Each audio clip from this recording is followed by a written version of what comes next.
अभिजीत भाई, सबसे पहले आपको बहुत बहुत बधाई और थैंक यू सो मच। आप बीमार हैं, आप रिकवर कर रहे हैं, देख रहे हैं हम, फिर भी आप समय दे रहे हैं अपनी बातों में रखने के लिए। हमें भी समय दे रहे हैं। काफी प्रश्न है आपसे, काफी कुछ जानना है। प्रोटेस्ट के बाद आप अपने घर वापस आए हैं। प्रोटेस्ट के बाद घर वापसी हुई आपकी। हमने देखा कि एजुकेशन मिनिस्टर का इस्तीफा हुआ, एनटीए में काफी रिवैम्प्स हुए, बिल पास हुए, जो पब्लिक एग्जाम्स अमेंडमेंट बिल्स थे वो दोनों हाउसेस में पास हो गए। आपके जो डिमांड्स थे और जो चीजें हो रही वो अलाइन है? अलाइंड है तो पूरी तरह मैं ऐसा कहूंगा नहीं, क्योंकि हमारी जो डिमांड थी वो थी एजुकेशन मिनिस्टर का रेजिग्नेशन तो होना ही चाहिए, वो उन्होंने कर दिया है। लेकिन उनकी जगह उन्होंने किसको एजुकेशन मिनिस्टर बनाया? प्रहलाद जोशी, जिनको देखा गया बिल्किस बानो के जो रेपिस्ट थे, बलात्कारी थे, उनका वो हार माला डालकर डालकर स्वागत कर रहे थे। तो सोचिए, जो बच्चे स्कूल में पढ़ते होंगे, जो लड़कियां स्कूल में पढ़ती होगी, उनको कैसा लग रहा होगा कि एजुकेशन मिनिस्टर कौन है? बलात्कारियों का स्वागत करने वाला इंसान बलात्कारी बना हुआ है। तो हम इसका तो बिल्कुल समर्थन नहीं करते। दूसरी चीज जो हमने कही थी कि 1 करोड़ का कंपनसेशन देना चाहिए सारी फैमिलीज को, उन सभी फैमिलीज को अभी तक 1 करोड़ का कंपनसेशन गवर्नमेंट ने दिया नहीं है। मुझे कुछ रिपोर्ट से पता चला है कि गवर्नमेंट कह रही है कि पहले हमें रूल्स और नॉर्म्स देखने पड़ेंगे। तो मुझे समझ नहीं आता कि जहां पर आपको सरकार गिरानी होती है वहां पर रातों रात सरकार गिरा देते हो, जहां पर आपको एमपी एमएलए खरीदने होते हैं वहां आप रातों रात करोड़ों सैकड़ों करोड़ों रुपए फेंक कर एमपी एमएलए खरीद लेते हो। वहां पर आपको कोई रूल्स और नॉर्म्स दिखते नहीं है। लेकिन जहां पर पीड़ित परिवारों को कंपनसेशन देने की बात आती है और 1 करोड़ का कंपनसेशन है, वहां पर आपको सारे रूल्स और नॉर्म्स याद आ रहे। इसका मतलब आपकी नीयत सही नहीं है। तो मुझे लगता है कि ये ऐसे बहाने ना बनाए। 1 करोड़ का कंपनसेशन सारी उन फैमिलीज को दे दे जिनके बच्चों ने आत्महत्या करी है, क्योंकि वो फैमिलीज जो है वो कर्जे में डूबी हुई है। तो ये जो डिमांड्स आपने दी थी उसके लिए डेडलाइंस कुछ सरकार से कुछ डिस्कस हुई थी कि? सरकार से हम चाहते हैं कि जितना जल्दी हो सके उतना जल्दी करे। अगर वो नहीं करते तो हमें फिर से आंदोलन पर बैठना पड़ेगा, क्योंकि जब तक ये सारी डिमांड्स मीट नहीं होती है हम लोग पीछे नहीं हटेंगे। तो आंदोलन का स्वरूप क्या होगा अगर वापस से आप बैठते हैं? वापस से धरना दे देंगे। आपने एजुकेशन मिनिस्टर की बात की, नए एजुकेशन मिनिस्टर की, तो इस सरकार में कोई लगता है जो एजुकेशन मिनिस्ट्री फिलहाल ले सकते हैं आपके हिसाब से? दिक्कत वही है कि मैंने जब वो वीडियो देखा जहां पर प्रहलाद जोशी बलात्कारियों का स्वागत करते हैं हारमाला डालकर, तो मेरे मन में भी आया इन लोगों के पास दूसरे लोग ही नहीं है। सारे इनके अंदर ऐसे ही भरे हुए, गुंडे ही भरे हुए, या फिर बलात्कारियों का स्वागत करने वाले, सम्मान करने वाले ही भरे हुए। तो ये कहीं ना कहीं इन लोगों के साथ दिक्कत है, इनके पास ज्यादा अच्छे पढ़े लिखे लोग नहीं है। क्या प्रधानमंत्री रख सकते हैं वो डिपार्टमेंट अपने पास खुद? प्रधानमंत्री के पास जो डिपार्टमेंट है कुछ एक दो, वो तो ठीक से चला ले। वो पहले प्रधानमंत्री को उसके लिए देश में रहना पड़ेगा, प्रधानमंत्री को खुद स्कूलों में घूमना पड़ेगा। उनके पास उतना समय है जब वो अपना आधा टाइम तो विदेश में बिताते हैं। अभिजीत जी, आपसे ये भी समझना चाहेंगे कि जो कुछ हुआ, क्योंकि आपका प्रोटेस्ट में वाहवाही तो काफी हुई, जाहिर सी बात है कि एक मंत्री को इस्तीफा देना पड़ा, कैबिनेट मंत्री को। लेकिन कुछ गलत कारणों से भी प्रोटेस्ट काफी चर्चा में रहा। गलत कारण वो भी डिबेटेबल है, जैसे मंत्रियों को या फिर प्रधानमंत्रियों को गालियां देना, या फिर असामाजिक तत्वों का उसमें आ जाना, पुलिस की तरफ से लाठियां भाजना, स्टूडेंट्स को पीटना, इन सब चीजों पे आप क्या राय रख रहे हैं, क्या कह रहे हैं? मैंने तो इसमें पहले दिन से मैं कहता आ रहा था, जब से हमारा आंदोलन स्टार्ट हुआ था, कि इस आंदोलन में बाहर से कुछ लोग भेजे जाएंगे, कुछ गुंडे भेजे जाएंगे जो जानबूझकर ऐसी हरकत करेंगे जिससे प्रोटेस्ट में डिस्टरबेंस क्रिएट हो, जो जानबूझकर ऐसी कोशिश करेंगे कि प्रोटेस्ट बदनाम हो जाए। फिर उन गुंडों की की हुई हरकतों को इस्तेमाल करके जो आरोप जो है वो सीजेपी के लोगों के ऊपर लगाया जाएगा। अगर इस प्रोटेस्ट में अगर हमें ऐसा ही कुछ करना होता तो हम 1 महीना बैठे हुए थे, हम 1 महीने में नहीं कर पाते। ये हमने किया नहीं किसी पर, क्योंकि हम पूरे शांतिपूर्ण लोग हैं, संविधान के रास्ते पर चलने वाले लोग हैं, डॉक्टर बाबा साहेब और महात्मा गांधी के रास्ते पर चलने वाले लोग हैं।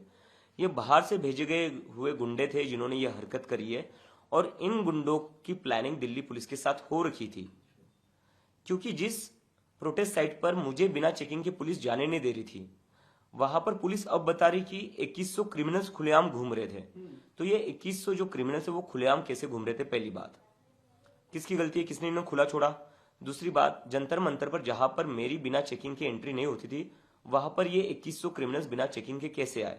एएनआई की टीम आती थी, एएनआई की टीम के भी इक्विपमेंट चेक होते थे, उनकी टीम की भी चेकिंग होती थी। तो पुलिस ने इन क्रिमिनल्स को बिना चेकिंग के अंदर कैसे आने दिया, या चेकिंग के साथ अंदर आने दिया और बोला कि आप लोग जाओ अंदर माहौल खराब कर लो? तो इसमें पुलिस पर भी बहुत बड़ा प्रश्न चिन्ह है, जिसके उन्हें जवाब देने पड़ेंगे। तो बड़ा सवाल खड़ा कर रहे हैं आप दिल्ली पुलिस पर। मैं सवाल नहीं खड़ा कर रहा हूं, मैं बता रहा हूं 19 की रात को दिल्ली पुलिस ने पत्थरों से भरा ट्रक जंतर मंतर के पीछे लगा रखा था, स्टेज के पीछे। अब पत्थरों से भरा ट्रक खड़ा करने का रीजन क्या है? उस ट्रक के बगल में दिल्ली पुलिस ऑलरेडी एक डैमेज्ड वैन खड़ी कर देती है। क्या रीजन है? आप मार्च के पहले 20 जुलाई को हमारा मार्च होना था, उसके ठीक पहले रात को आप एक पत्थरों से भरा ट्रक वहां पार्क करते हो दिल्ली पुलिस के लोग, और एक टूटी हुई वैन खड़ी करते हो, और अगले दिन न्यूज क्या आती है? पथराव हुआ, गाड़ी तोड़ी गई, जिसकी प्लानिंग दिल्ली पुलिस ने पहले से ही करके रखी थी। और जब मैंने ये वीडियो सुबह 20 की जुलाई को सुबह 5:30 बजे ये वीडियो ट्वीट करा था पत्थरों से भरा ट्रक का, तो दिल्ली पुलिस ने जैसे ये ट्वीट देखा मेरा, दिल्ली पुलिस ने हमारे टीम मेंबर्स को बुलाया और कहा कि अभिजीत ऐसे वीडियोस क्यों ट्वीट कर रहा है? ये ट्रक तो एमसीडी का है, ये तो मतलब जो कंस्ट्रक्शन जो चल रहा है उसका जो बचा कुचा डेबरी है वो ट्रक में वो है, पत्थर कहां पर है? तो जिस ट्रक को पुलिस वाले एमसीडी कह रहे थे, अभी रिपोर्ट आ रही है कि वो ट्रक तो हिट एंड रन में पकड़ा गया है। तो पुलिस कहीं ना कहीं झूठ बोल रही है, और पुलिस ने पूरी प्लानिंग के साथ वहां पर पत्थर लाए, पूरी प्लानिंग के साथ टूटी हुई गाड़ी लाई, पूरी प्लानिंग के साथ उनने बाहर से जो गुंडे आए उनकी मदद की, कैसे इस आंदोलन को खराब किया जा सकता है। वेस्ट बंगाल से एक दहशतगर्द भी पकड़ा गया है, जेएम का ऑपरेटिव बताया जा रहा है, और वो भी कोशिश में था कि इस प्रोटेस्ट में घुसे। तो ये इंटेलिजेंस का और पुलिस का फेलियर बनता है। ये पूरा उनका ही तो फेलियर, ये ऐसा कैसे हो सकता है? होम मिनिस्टर अमित शाह के रहते हुए ऐसा कैसे हो सकता है? क्या उनकी पुलिस बस तभी एक्टिव होती है जब 12 साल की लड़कियों के सर फोड़ने होते हैं? क्या उनकी पुलिस और इंटेलिजेंस आरएएफ सीआरपीएफ तभी एक्टिव हो सकती है जब लड़कियों के कपड़े फाड़कर उनको पीटना, उनके प्राइवेट पार्ट्स पर लाठियां चलानी है? जहां पर बात गुंडों को रोकने की आती है, क्रिमिनल्स को रोकने की आती है, आप तो रोक नहीं पाए। आप खुद बता रहे हो कि 2100 क्रिमिनल्स जंतर मंतर पर आए थे। तो ये क्लियर अमित शाह का फेलियर है, पुलिस का फेलियर है, और मैं इसे फेलियर नहीं कहूंगा, ये प्लानिंग थी इन लोगों की। अच्छा, एक महत्वपूर्ण सवाल यहाँ पर ये है अभिजीत भाई कि आप लगातार कह रहे हैं कि इस्तीफा हो गया, चीजें हो रही हैं, लेकिन एजुकेशन में रिफॉर्म की जरूरत है। तो अभिजीत दिक्के का एजुकेशन रिफॉर्म जो है वो क्या है, उसको आप एक्सप्लेन कर पाएंगे अपने जेनजी दोस्तों को? मैं थोड़ा मोटा मोटा बता देता हूँ।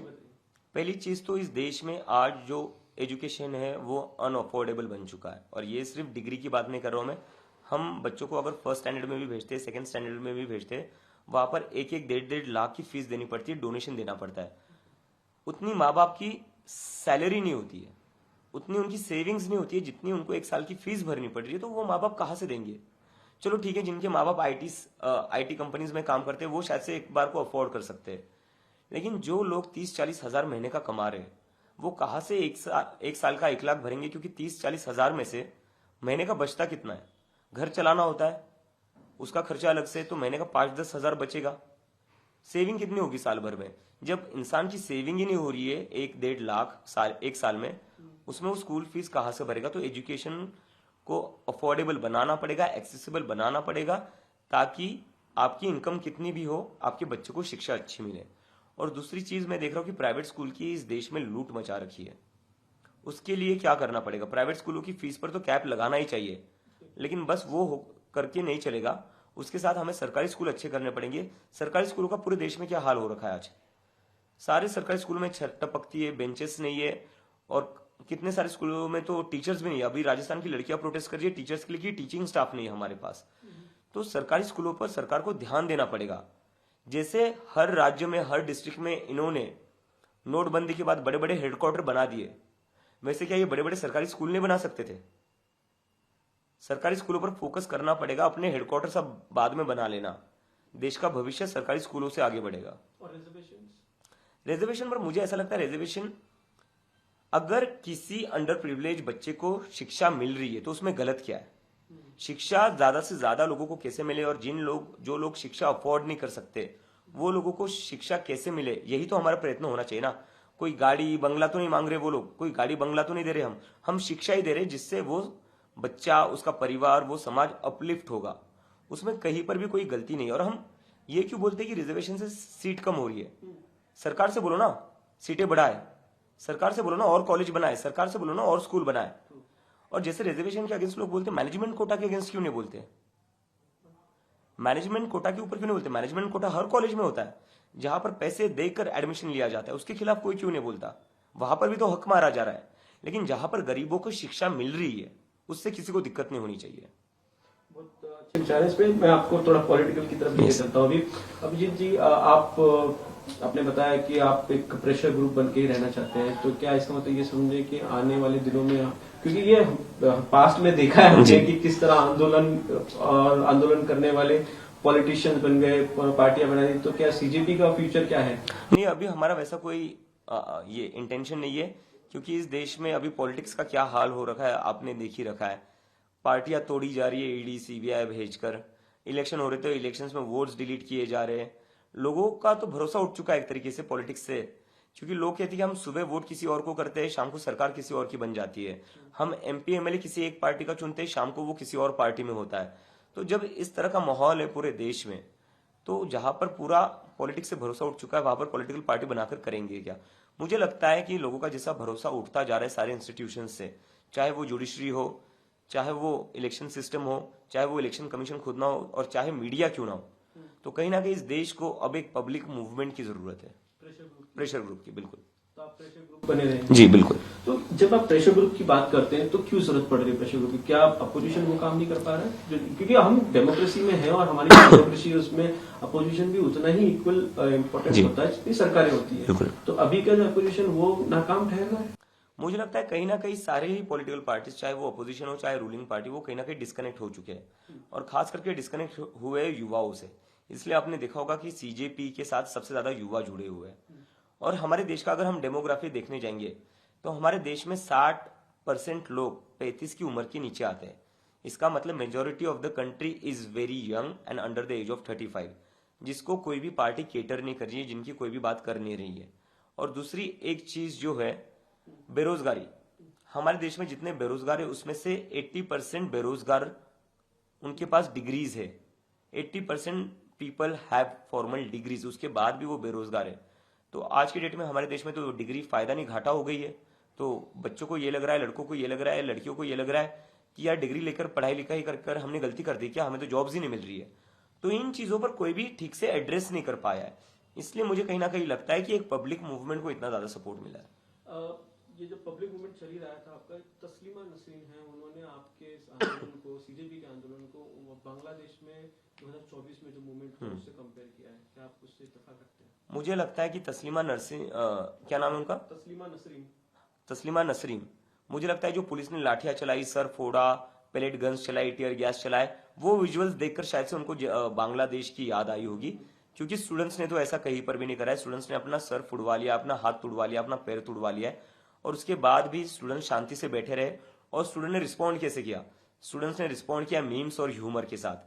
हमारे देश का जो युवा है, वो युवा ने ब्रूटैलिटी का रिस्पॉन्ड किया है मीम्स और ह्यूमर के साथ।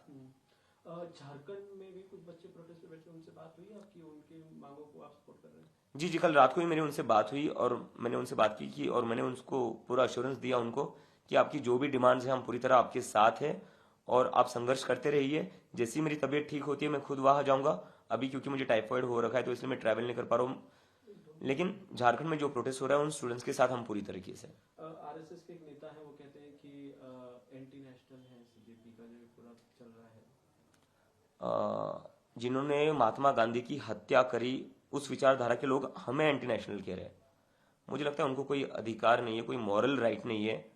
जो गांधी के हत्यार है उनको कोई मॉरल राइट नहीं है किसी और को एंटी नेशनल कहने का। इस देश में सबसे पहला कोई एंटी नेशनल था तो वो नथुराम गोडसे था। मुझे लगता है उनकी हियरिंग तो होनी चाहिए, उनका ट्रायल तो होना चाहिए। ट्रायल नहीं हो रहा है, हियरिंग नहीं हो रहा है, तो कहीं ना कहीं लीगल जो प्रोसीडिंग है उसे ना रोका जाए, लीगल प्रोसीडिंग तो हो जानी चाहिए। लोकशाही मराठी ऐका, पहा, जागरूक रहा।